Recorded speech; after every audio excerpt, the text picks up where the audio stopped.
Bonjour et bienvenue sur ma chaîne YouTube. Aujourd'hui, on va voir sur la série de vidéos sur Tkinter. On va voir ce qu'on appelle les boutons de validation. Voilà. Pour pouvoir en tout cas valider nos formulaires, nos données, ainsi de suite, ainsi de suite. Sans plus tarder, let's go.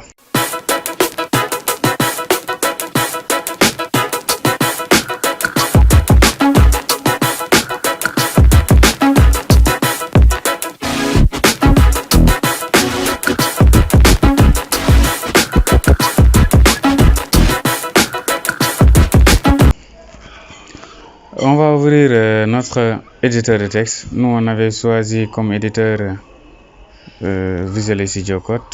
Et dans notre code précédent, je vous conseille en tout cas de regarder les vidéos précédentes pour ne pas en tout cas avoir des problèmes pour la suite. On avait pu traiter en tout cas le cas d'un formulaire. Voilà qu'on avait là. Peut-être je vais un peu améliorer le formulaire en faisant par exemple label. Je vais faire ça à présent.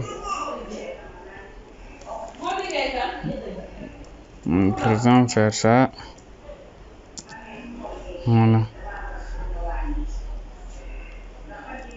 Peut-être faire ça. C'est juste pour un peu décorer notre formulaire. Je vais utiliser position. Par exemple, place x est égal à, par exemple, x est égal à 10 et y est égal à 100. Et là, je vais faire x est égal à 50, par exemple. Si je compile, là, il va falloir que je diminue un peu la taille, peut-être. Au lieu d'utiliser 40, je pouvais utiliser 20. Voilà, pour rester au niveau de quelque chose de concret. Ça, je vais faire 150 pour voir ce que ça va donner. Voilà, on a quelque chose de simple. On est là. Voilà, au lieu de formulaire, mais maintenant là, on va le renommer comme nom, par exemple. Voilà, et peut-être diminuer ici. Par exemple, 100, on va voir. Voilà, par exemple, on va demander à l'utilisateur de saisir son nom ici à ce niveau. Voilà. Maintenant, ce qu'on va voir, c'est quoi? On va voir bouton affichage. Pour bouton affichage, il n'y a pas plus simple. Bouton, par exemple, est égal à. Maintenant, il y a une fonction, il y a en tout cas le plugin bouton qui est là qu'on va utiliser. Maintenant, routes, je vais un peu zoomer pour que vous puissiez voir plus clair. Voilà, maintenant, route, texte. Par exemple, on va dire peut-être valider. Valider, par exemple, peut-être, pourquoi pas. Maintenant, on va définir, par exemple, sa position. Par exemple, on va dire place. Par exemple, place. Voilà, place, par exemple, on va dire x est égal à quoi? X est égal à, par exemple, 150. Pourquoi pas? Et y, tout à l'heure, on avait pris y égale à combien? Y égale à 100. Donc, on peut faire 150, pourquoi pas? Juste pour voir. Maintenant, si la position ne nous arrange pas, on peut à tout moment modifier sa position. Voilà, parfait, c'est bien. On pourrait peut-être un peu décaler ici les x et le mettre, par exemple, pourquoi pas 300 pour voir. Faire x est égal à 300. On compile pour voir ce que ça va donner. Ouais, encore un peu. 350 pour voir. Et ça donne quoi maintenant? Voilà, c'est bon, on est bien maintenant. Voilà, là on peut cliquer. Voilà, mais comme au niveau des textes, on peut définir aussi le font. La font, par exemple, faire un Times New Roman toujours. J'aime bien Times New Roman. La taille aussi, on pouvait augmenter jusqu'à, par exemple, 30, pourquoi pas. Et faire bold, par exemple. Voilà. Maintenant, si je Si je compile, ouais, mais c'est trop grand ça. Je préfère diminuer un peu. Pourquoi pas ne pas faire 20. Faut voir. C'est plus bien. En tout cas, je le préfère comme ça. Voilà, maintenant là, c'était juste les positions. On pouvait aussi changer la couleur beige, background par exemple. On pouvait faire background green, ça veut dire vert. Voilà, green. Et peut-être l'écriture, le faire en blanc. L'écriture en blanc, pourquoi pas. On va juste voir ce que ça va donner. Voilà, c'est bien. On est bien comme ça. On le laisse comme ça. Voilà, maintenant là, on a créé notre bouton pour peut-être faire quelque chose. Par exemple, c'est pas l'objet en tout cas du mais pourquoi pas faire une fonction. Mais avant de faire la fonction, on pouvait aussi changer. Regardez ici. Quand je mets le curseur au niveau, par exemple, du bouton de validation, on sent pas, c'est trop vivant en fait. On pouvait utiliser une fonction curseur, par exemple curseur, et utiliser hand. Si je me trompe pas, c'était hand comme ça. Hand, je vois, je vais juste compiler pour voir. Non, ouais, hand 1, ouais, hand 1. Voilà, maintenant vous voyez la position, le curseur change. Ouais, c'est comme si c'est un doigt pointé. Il y avait un autre, si je ne me trompe pas, hand 2, je vais voir. Hand 2, voilà. Il y a celui-là qui est le plus utilisé, hand 2. Ouais, il change complètement. Voilà, ouais. Je crois que c'est important, comme ça montre à l'utilisateur qu'il est au niveau du bouton, en tout cas de validation. Je crois que c'est les deux qui existent. Ouais, c'est les deux. C'est le N1 et le N2 qui existent.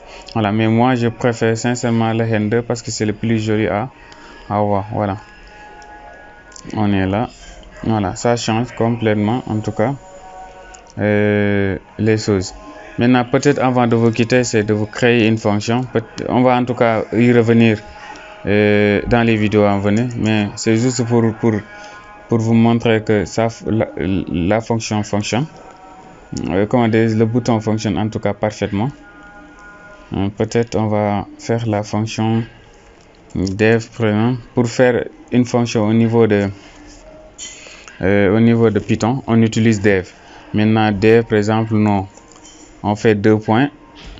Voilà, n'oubliez pas de faire un peu d'espace ici entre les deux. Normalement, quand vous utilisez Visual Studio Code, quand vous faites 2 points entre, automatiquement vous aurez l'espace automatiquement, parce que si c'est collé comme ça veut dire qu'il va pas le définir comme une fonction. Il faut cliquer sur tabulation pour avoir l'espace qui est là. Maintenant là on va peut-être utiliser, voilà, maintenant la fonction on va l'écrire. Mais avant d'écrire la fonction, bon, n'oubliez pas de faire des parenthèses ici, de laisser un peu d'espace comme je l'ai dit tout à l'heure. Là, je fais paste et je vais y revenir. Voilà, maintenant là, il faut définir par exemple le résultat. Quand on clique sur valide, qu'est-ce qu'on va voir? Par exemple, je vais l'appeler result pour dire résultat, ou bien résultat même. Résultat est égal à, par exemple, je vais récupérer ça, par exemple. Je vais peut-être récupérer ça. Voilà, je vais récupérer ça. Maintenant, on va voir la position, on va le changer aussi. Position, peut-être sera un 100, par exemple, ou bien un 200. Et ce sera, par exemple, ici, 200 aussi pour voir, juste pour voir. Voilà, on pouvait afficher ici le résultat. Voilà. Maintenant, on est bien, on peut aller écrire notre fonction. Et sans oublier, il faut effacer ça. Voilà, on est bien. Maintenant, la fonction, il n'y a pas plus simple. On va récupérer result ici. C'est-à-dire, on va, au niveau de result, qu'est-ce qu'on va faire? On va faire result point config. Voilà. Maintenant, texte. Qu'est-ce qu'on va écrire? On va prendre on va prendre notre zone de saisie qui est là. Voilà, maintenant là aussi il faut faire une différence entre notre nom et notre label. Vous voyez, il va le confondre. On va faire peut-être obtenir. Voilà, obtenir, tirer. Voilà, comme ça il y aura une différence. Ça, ce sera une fonction. Ça, c'est notre label entrée, c'est-à-dire notre zone de saisie. Voilà, maintenant qu'est-ce qu'on va récupérer ici? Ce qu'on a saisi au niveau de entrée, c'est-à-dire c'est le nom, parce que c'est le nom qui récupère la valeur. Voilà, maintenant on fait .get pour récupérer la valeur. Voilà, maintenant si on clique au niveau du bouton, on va faire appel à la fonction. Pour faire appel à la fonction, on utilise commande. Par exemple, la fonction c'est quoi la fonction? Déjà obtenir, bon, je vais le copier directement. Obtenir nom, et là je le mets là. Voilà, si je compile, on va juste essayer pour voir. Par exemple, si je valide, oups, on a un petit souci ici. On va voir. Il dit ticket de attribut config. Ah ouais, c'est normal. Là, il est où encore? Ici, pour pouvoir récupérer les informations. Là, on n'a plus le droit. Si vous voulez récupérer l'information saisie, si vous voulez vraiment récupérer, il faut aller à la ligne et faire non. Deux, voilà. C'est comme ça maintenant qu'on fait pour récupérer les informations. De même pour l'afficher, au lieu de faire résultat avec résultat ainsi de suite, là, à ce niveau, il faut aller à la ligne aussi pour pouvoir récupérer, par exemple, le résultat. Voilà. Pour pouvoir récupérer le résultat. Voilà, on est bien. C'était juste les deux. Ouais, c'est parce qu'on avait omis de faire la composition correcte, c'est-à-dire cette composition là et ici pour récupérer les informations. C'est pourquoi nous avons généré l'erreur en disant que l'attribut n'est pas reconnu. Maintenant, si je recompile, par exemple, je saisis par exemple mon nom. Si je valide, voilà, vous voyez, je dis encore quelque chose d'autre. Abonnez-vous, par exemple. Si je fais ça, abonnez-vous, voilà. Vous voyez, il n'y a pas plus simple que ça. Je fais à bientôt. Voilà, à bien, en tout cas, peut-être. Voilà, vous voyez. Il récupère les informations et quand vous cliquez, il valide l'information. Donc, on peut dire que zone de saisie, label et bouton de validation, on est cool, on l'a compris tous. N'hésitez pas à s'abonner parce qu'il y a des choses encore plus importantes à voir. N'hésitez pas à s'abonner, activer la cloche de notification pour ne pas les rater les gars. Et on se dit à plus tard.